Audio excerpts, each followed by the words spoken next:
बस या हुसैन, बस या हुसैन, बस या हुसैन। जितने अज़ादार इस वर्ष अज़ा पे बैठे हैं, जाहिर है कि मौसम गैर मुनासिब है, मगर फिर भी हमारा अकीदा और हमारा ईमान ये है कि अज़ादारी किसी मौसम में छोड़ी नहीं जाती। हुसैन के अज़ादार, हुसैन के चाहने वाले, हुसैन के मानने वाले मौसमों से तब्दील नहीं होते, बल्कि हुसैन वाले मौसम तब्दील करते हैं।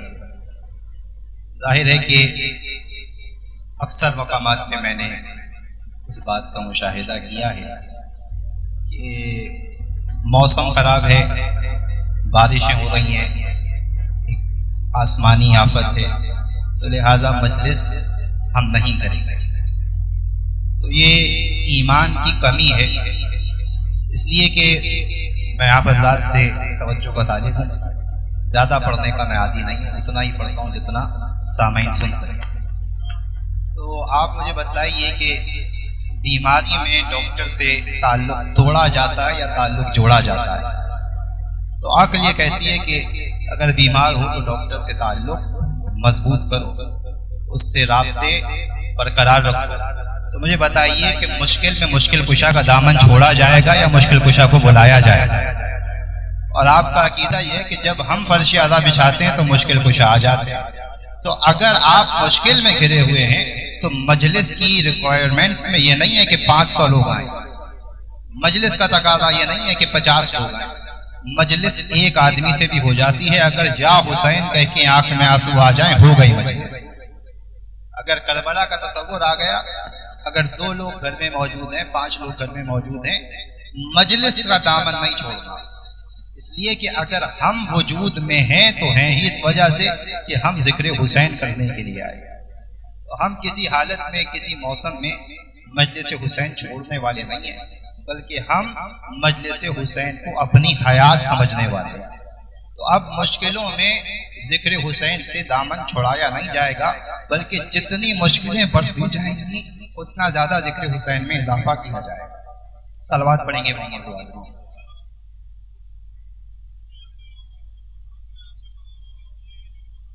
तो अब लिहाजा इंसान को दिल का छोटा नहीं होना चाहिए, इंसान को दिल का वसी होना चाहिए। और खास तौर पे अगर उसके दिल में मोहब्बत मोहम्मद वाले मोहब्बत है तो ये मोहब्बत, ये मवद्दत तंग जगहों पे बसती नहीं है।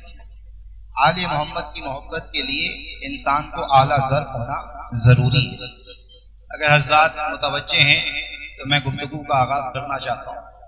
मासूम, मेरे छठे मासूम इमाम जाफ़र सादिक़ अलैहिस्सलातु वस्सलाम,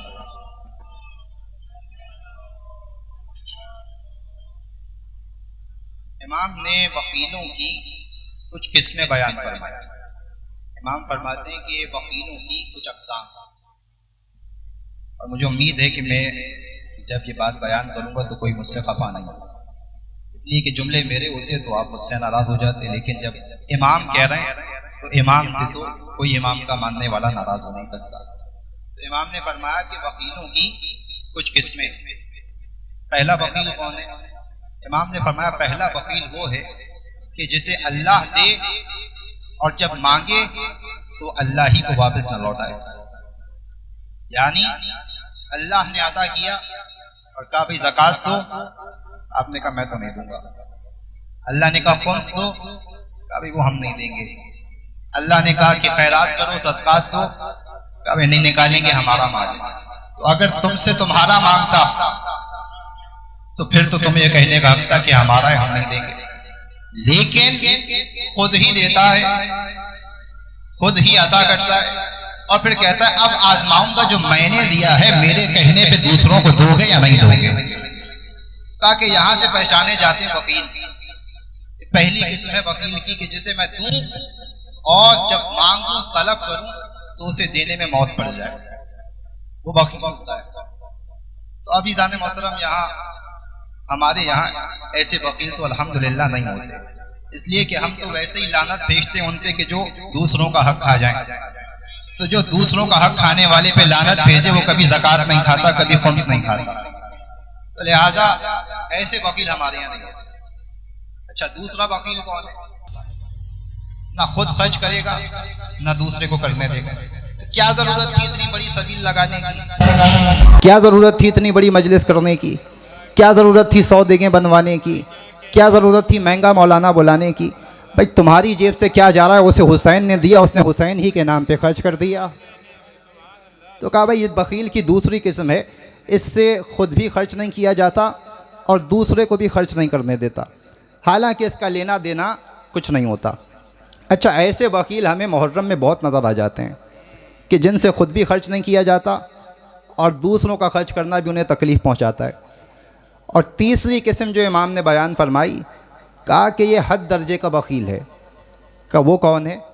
अब मुझे इस बात पे गुमान है कि शायद कोई मुझसे इस पर नाराज़ हो जाए, आवाज़ जहाँ तक जा रही है, लेकिन फिर जुमला दोहरा दूँ कि अगर बात मेरी होती तो मुझसे नाराज़ होते। जुमले मेरे नहीं हैं, मासूम का फरमान है। फरमाते हैं तीसरी किस्म का जो वकील है वो है कि जो किसी मोमिन की दुआ पे आमीन नहीं कहता। अब जो सामने बैठा था उसने कहा मौला इसमें बुखल कहाँ आ गया? लेने देने की तो बात है नहीं, खर्च की बात है नहीं। तो इमाम ने फरमाया कि हाँ बुखल है, इसलिए कि मांगा इसने, देना उसने, इसकी ज़ुबान से बस आमीन निकलना, इसे आमीन कहने में मौत आ रही है, इसे वकील ना कहें तो क्या कहें? तो लिहाजा इमाम कहते हैं कि ऐसा नहीं होना चाहिए। भाई तुम सुन रहे हो, कोई दुआ मांग रहा है, बैठे हुए हो, कानों में दुआ पहुंच गई है, ज़ुबान हिला के आमीन कहने में तुम्हारा क्या जा रहा है? आमीन कह दिया करो। और कहा इसलिए भी आमीन किया कहा करो इसलिए कि अक्सर ऐसा होता है कि अल्लाह दुआ मांगने वाले की दुआ कबूल नहीं करता, मगर आमीन कहने वाले की आमीन कबूल करता। इसीलिए तो अक्सर मोमिनीन कहते हैं कि मौलाना साहब हमारी दुआ मजलिसों में करवाइएगा। भाई 400-500 अली वाले बैठते हैं, क्या पता किसकी आमीन उसकी बारगाह में पसंदीदा हो। अगर एक मोमिन की आमीन भी उसने सुन ली, मौलाना की दुआ ना सुने, किसी मोमिन की आमीन सुन ले, तो आपकी तो हाजत पूरी हो जाएगी ना। तो ये अकीदा होना चाहिए। अब आमीन कहने वाले अपना मुकाम नहीं समझते, अपना काम नहीं समझते। मैं आपको आपका काम समझाता हूँ। रसूलुल्लाह खातमुल अंबिया सैयदुल मुरसलीन फरमाते हैं, ऐ फ़ातिमा हम दुआ करेंगे आप आमीन कहिएगा। उस मुस्तफ़ा की दुआ जिसकी आमीन की मोहताज हो उसे फ़ातिमा कहते हैं। वो नबी के जिससे खुदा मोहब्बत करता है, वो नबी भी ये चाहता है कि जब मैं दुआ मांगूँ तो कोई ऐसा हो कि जो आमीन कहे, जिसकी आमीन उसकी बारगाह में रद्द ना हो। नबी दुआ मांगते हैं, सैयदा क्या कहती हैं? आमीन। तो अब जो ज़हरा से मोहब्बत करने वाले हैं उनका मिजाज ऐसा नहीं होना चाहिए। मैं अक्सर जब मजालिस में दुआ मांगता हूँ तो मैं देखता हूँ बहुत से लोग जो दूर बैठे होते हैं, आवाज़ दुआ की पहुँचती है लेकिन वो अपने आप को दुआ में शामिल नहीं समझते। लेकिन मैं ये बात पहले ही बता देना ज़रूरी समझता हूँ कि चाहे कोई कुर्सी पे बैठा हो या कोई बाइक पे बैठा हो, अगर आवाज़ मजलिस सुन रहा है तो वो मजलिस में शामिल है, मजलिस से खारिज नहीं है। जो मजलिस में शामिल हो जाए ना, कहीं बैठा है भाई उसकी मर्ज़ी है, जहाँ उसे सुकून मिल रहा है वहाँ बैठ के सुने, मजलिस सुकून ही से सुनी जाती है। लेकिन सुकून से सुनना और ख़ामोशी से सुनना दो अलग चीज़ें हैं। सुकून से सुनिए मगर ख़ामोशी से ना सुनिए, इसलिए कि अगर आप ख़ामोशी से सुनेंगे तो मुझे तो मालूम हो जाएगा कि मुझे अली की मारिफत कितनी है, आपका पता नहीं चलेगा किसके दिल में कितना अली है।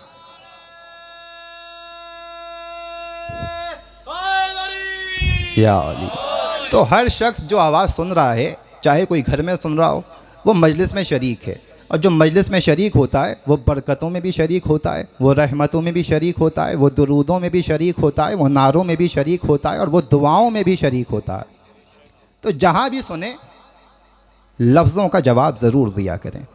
दुरूद है तो धीरे से पढ़ लीजिए, नारा है तो या अली कह दीजिए, दुआ हो रही है तो आमीन कह दीजिए। अब जो आज तक ऐसा नहीं करता था, आज के बाद कहीं भी जाए और आवाज़ कानों में आ जाए तो इस पर अमल करे। भाई मोमिन हूँ तो मोमिन होने का हक़ तो अदा करूँ। जब कानों तक आवाज़ आ गई, अच्छा बात आ गई तो मैं कह दूँ, मेरे छठे इमाम ही का वाक़या है। कहीं गुज़र रहे होते थे और कोई कारी कुरान पढ़ रहा होता था, पढ़ते पढ़ते आ गया जी, या अय्युहल्लज़ीना आमनू, ठहरे और कहा लब्बैक अल्लाहुम्मा लब्बैक। कहा है साहिबान ईमान। वो घर पे पढ़ रहा था, इमाम सड़क से गुजर रहे थे, लेकिन कहा कि अल्लाह का कलाम पढ़ रहा है और अल्लाह मोमिनों से बात कर रहा है, मोमिन गुजर रहा है, कलाम नहीं सुनेगा। यह है मासूम का मिजाज। तो अब जो अपने आप को हुसैनी कहता है, मजलिस हो रही है, ठहर के हुसैन का जिक्र नहीं सुनेगा। 2 लम्हे के लिए ही सही, 5 लम्हे के लिए ही सही, अब बात हो रही है तो हक ये है हुसैन की मोहब्बत का कि ठहरे सुने। अगर कोई शरई मजबूरी है चला जाए, लेकिन अगर आ गया और कोई शरई मजबूरी नहीं है तो मोहब्बत का तकाजा तो ये है कि अब आ गया है तो सुन के जाए। हो सकता है हुसैन की बारगाह में आए तो कुछ ले ही जाए, और हो क्या सकता है, ऐसा ही होता है, इसलिए कि हुसैन का दरवाज़ा करीम का दरवाज़ा है। ये मुमकिन नहीं है। अहले मारिफत अहले अकीदा बैठे हुए हैं, मैं कम ज़रफ़ों से तो बात नहीं कर रहा, इंशाअल्लाह मैं सारे हुसैन वालों से बात कर रहा हूँ। तो आप ही का अकीदा है और सीना ठोक के अकीदा है कि हुसैन का दरवाज़ा बड़ा करीम का दरवाज़ा है, यहाँ से तो गैर भी खाली नहीं जाता, हम तो अपने हैं। तो जब ये अकीदा है तो अकीदा कमज़ोर नहीं होना चाहिए, अकीदा मजबूत होना चाहिए। और अकीदे की मजबूती ये है कि अगर मेरे दिल में कोई हाजत है और मैं फ़र्श अदा पे आया हूँ, हुसैन की महफ़िल में आया हूँ, हुसैन की नौकरी में आया हूँ, तो फिर मेरे दिल में ये शक नहीं होना चाहिए कि मैं हुसैन की महफ़िल में आया, हुसैन की नौकरी में आया और हुसैन ने मेरी हाजत को पूरा नहीं किया। अगर मैं हुसैन को करीम मानता हूँ तो फिर मेरे दिल में शक नहीं होना चाहिए, मेरा दिल यकीन की मंजिल पे होना चाहिए। ऐसा हो नहीं सकता कि कोई हुसैन की बारगाह में हाजत लेके आए और वापस जाए तो खाली हो। हुसैन की बारगाह से कोई खाली नहीं जाता।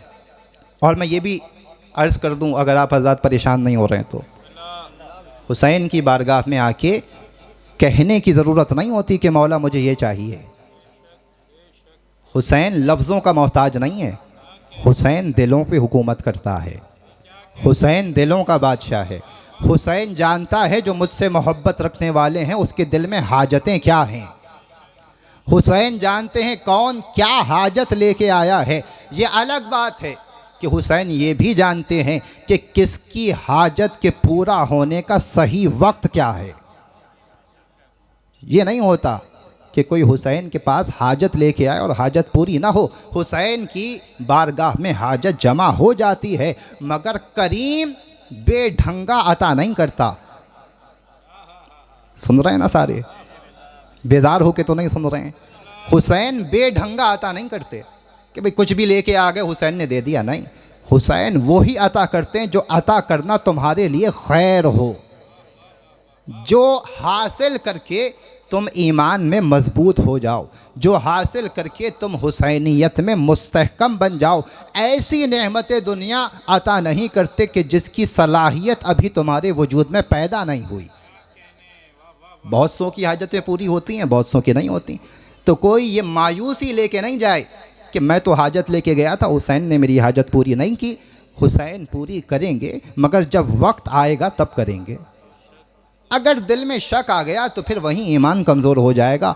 शक नहीं आना चाहिए, यकीन होना चाहिए, और वो यकीन ऐसे ही पैदा होगा कि हाजत तो कबूल हो चुकी, वक्त नहीं आया। वक्त आएगा, हुसैन का करम हो जाएगा। बस या हुसैन, बस या हुसैन, बस या हुसैन।